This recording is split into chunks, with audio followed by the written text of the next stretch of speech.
Well, it is a great pleasure for me to have the opportunity to have my first extended meeting with President-elect Poroshenko, and to hear about his plans for a peaceful and prosperous Ukraine. Obviously, Ukraine has gone through a very challenging time, and what we have seen has been a incredible outpouring of democracy in the face of actions by Russia, as well as armed militias in certain portions of the East that violate international law, violate sovereignty, and have spurred great violence. Despite all that, what the Ukrainians said in the election that resulted in President-elect Poroshenko's inauguration on Saturday is that they reject that past. They reject violence, they reject corruption, and what they are interested in is the opportunity for Ukrainians to make their own decisions about their own future, a future in which if people work hard, if they are willing to educate themselves and apply themselves, that they can succeed. And that they can choose their own representatives, and that those representatives will look out for their interests and not the interests of only those in power. That's the hope that President-elect Poroshenko represents, and in my discussions with him today, it's clear that he understands the aspirations and the hopes of the Ukrainian people. And when I say the Ukrainian people, I mean all the Ukrainian people. I think that President-elect Poroshenko recognizes that his mandate is not just to help certain portions of his country succeed, but all portions of his country succeed. We had the opportunity to discuss President-elect Poroshenko's plans for bringing peace and order to the East that is still experiencing conflict.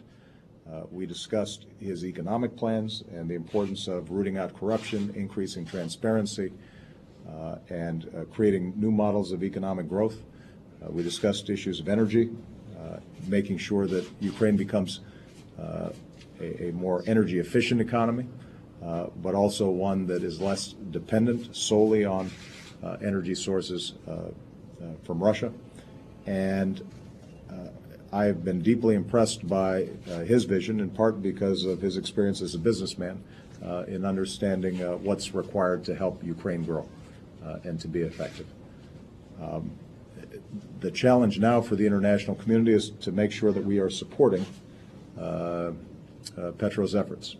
And the United States has already stepped up in a number of ways. We're supplementing the assistance that the IMF is providing with $1 billion in additional loan guarantees, and we've discussed additional steps that we might take to help during this reform and transition process. We've discussed additional steps that we can take to help train and professionalize the Ukrainian law enforcement and military so they can deal with some of the challenges that are still taking place in certain portions of the country. In fact, today we announced some additional non-lethal assistance that we can provide, things like night vision goggles that will help a professional Ukrainian military force do its job. And finally, we discussed how in my meetings today with the G7 and tomorrow with the G7, as well as conversations that I'm having with other European leaders, it's important for the international community to stand solidly behind the efforts of Petro to broker with the Russians a process whereby Russia no longer is financing or supporting or arming separatists on Ukraine's sovereign territory.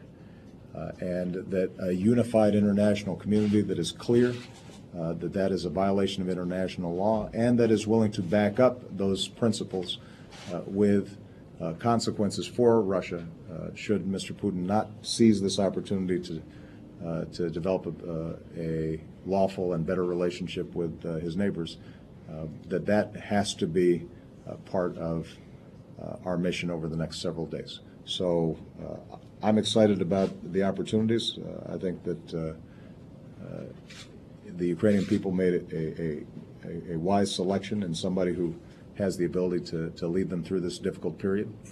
And the United States is absolutely committed to standing behind the Ukrainian people and their aspirations, not just in the coming days and weeks, but in the coming years, because we're confident that Ukraine can, in fact, be a thriving, vital democracy that has strong relationships with Europe and has strong relationships with Russia. But that can only happen if we stand clearly behind them during this difficult time. So thank you so much for taking the time to meet.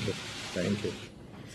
I want to thank President Obama, United States people, United States government and Congress for the continuous support they are demonstrating for the fight of Ukrainian people for freedom, for democracy, for building up independent, sovereign European state.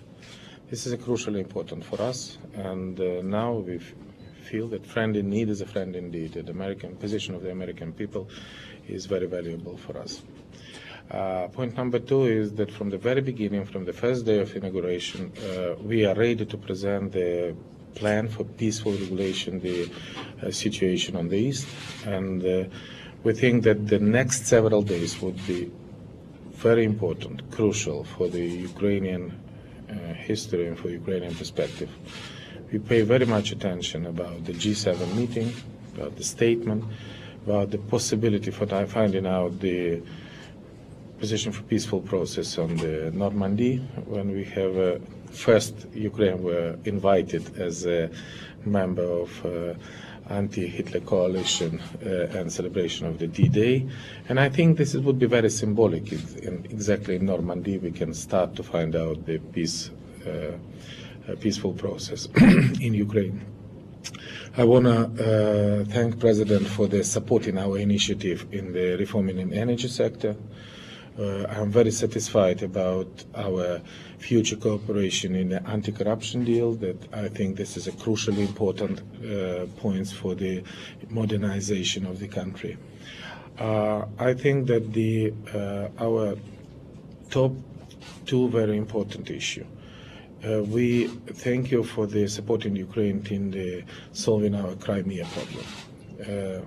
We demonstrate that the whole world demonstrate the solidarity in Ukraine in not accepting the aggression in Crimea, in not accepting fake referendum, and not accepting the annexation of the part of Ukrainian territory. And we all the time will demand restore law and order and withdraw the foreign troops from the Crimean territory. And also, I think that it's very important that the United States support the European aspiration of Ukrainian people. That is half a year Ukrainian people, millions of Ukrainian people on the street fighting for signing up association agreement and for the European perspective for my country.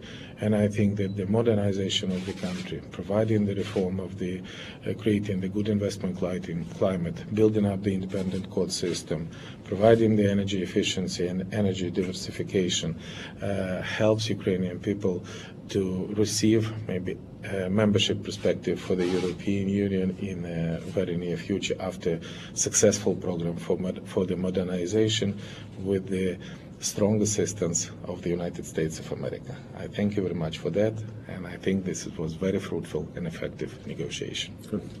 Thank you, Dr. Thank you.